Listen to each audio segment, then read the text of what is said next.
Hello, fellow Nigerians. I come to you again on the Political Affairs 001 channel, where we dissect issues that are likely to make or mar government and governance in Nigeria in 2024 and going forward. In earlier editions, we've treated issues that have to do with the quest of the president to win the 2027 presidential election in 2024. Check out that video, get it, watch it, look out for it, YouTube, Instagram, and TikTok. We've also dealt with another pressing issue that had to do with the president's availability to do his job as regards the status of his health, the health of the president. That in the event of a failure or challenge that has to do with his health, how it can affect security, the economy, governance, policies, overdrive politics, and all that. We've dealt with that also. Look out for it through our various handles. Today, we're coming to you again to talk about how the economy, the Nigerian economy, as it affects the Nigerian man on the streets and the common man, can make or mar Tinubu's government in 2024. What am I talking about? Street economics. What do I mean? Economics, economy, as it affects you, the ordinary Nigerians. Now, what are the things that are dominating political discussions and events and patterns in Nigeria today? You talk about the purchasing power of Nigerians, which has almost been wiped off by inflation,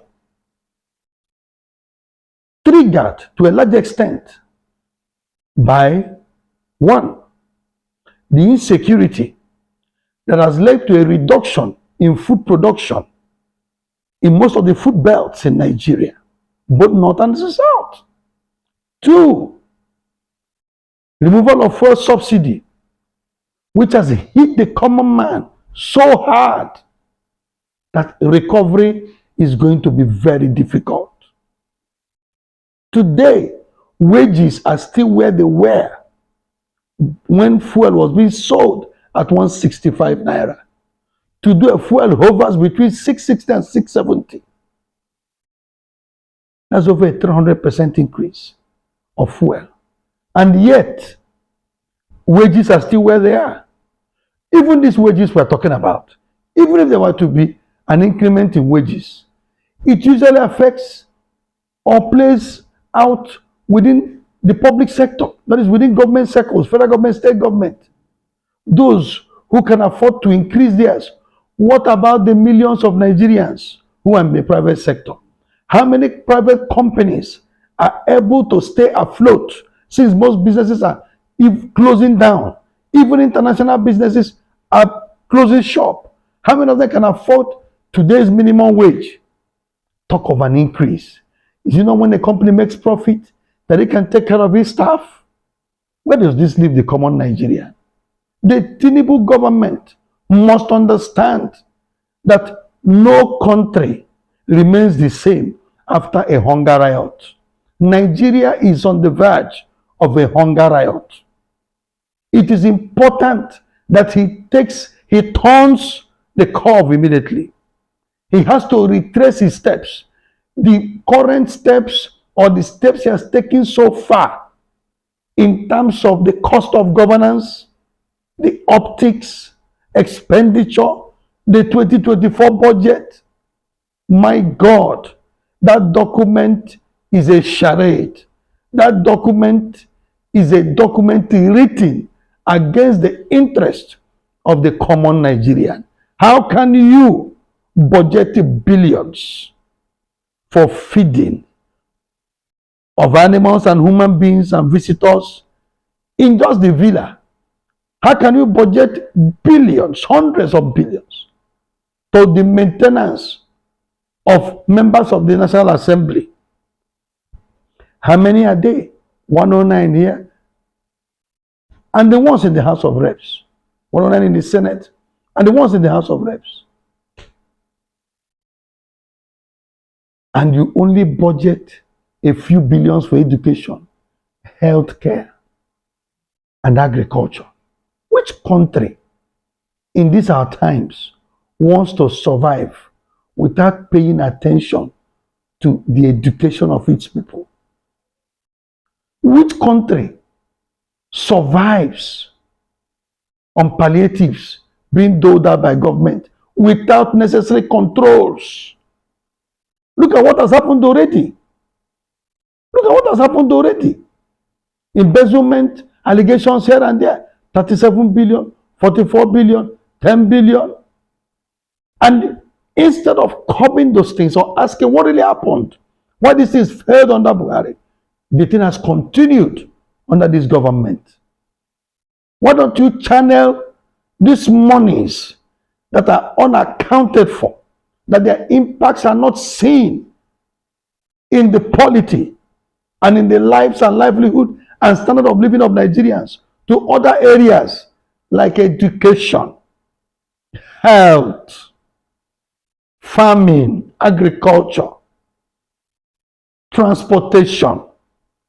What is wrong with that? If the president were to give 50% rebate on transportation during the Christmas season, is that all? The end of the Christmas season, does it mean that all the problems that have to do with the lean pockets of Nigerians due to the removal of subsidy and the inflation rates, has it gone away too with 2023? Of course not. Even the so-called rebates, 50% on transport, was it really properly implemented? Who and who benefited from it? I, for one, did some investigations towards the cars that went to the southeast. Majorly, most of our people paid through their noses to get home. Over 40,000 naira to board buses to Abakaliki, to Owerri, to Aba, to Port Harcourt. How then was this 50% rebate implemented? Where was it implemented? Look at the scandal that has broken out now in the Nigerian Railway Corporation, where tickets that were designated for that 50% rebate were being racketeered by staffs of that agency and their cohorts. Where does this leave Nigerians? I'm not an economist. I'm just speaking street economics, the way it affects our tummy. In local parlance, you could say, I'm just talking about belly economics, welfare economics. And that is what the economer wants to know. All these lies about the refineries being repaired, when is it going to stop? Petro propaganda, that's what I call it, may make or man this government. Today, Port Harcourt refinery has been repaired. Tomorrow, it is technical repair, mechanical repair, test running. Every day, Dangote's refinery has received first batch, second batch, third batch of crude.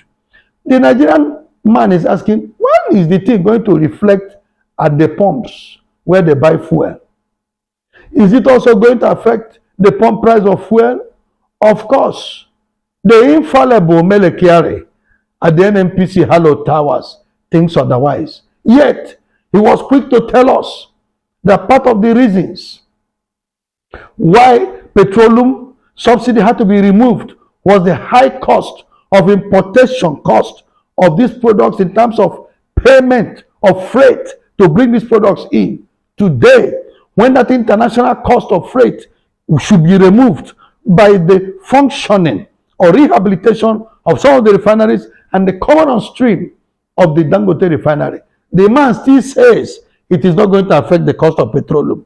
What kind of voodoo economics is this Mele Kyari and his cohorts perpetrating against this country? On what basis did Tinubu keep that man back at the towers? For what reason? Political considerations, favors done in the past, favors expected in the future.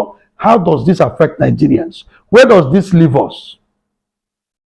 Look at the ordinary Nigerian now goes to bed with nothing in their stomach.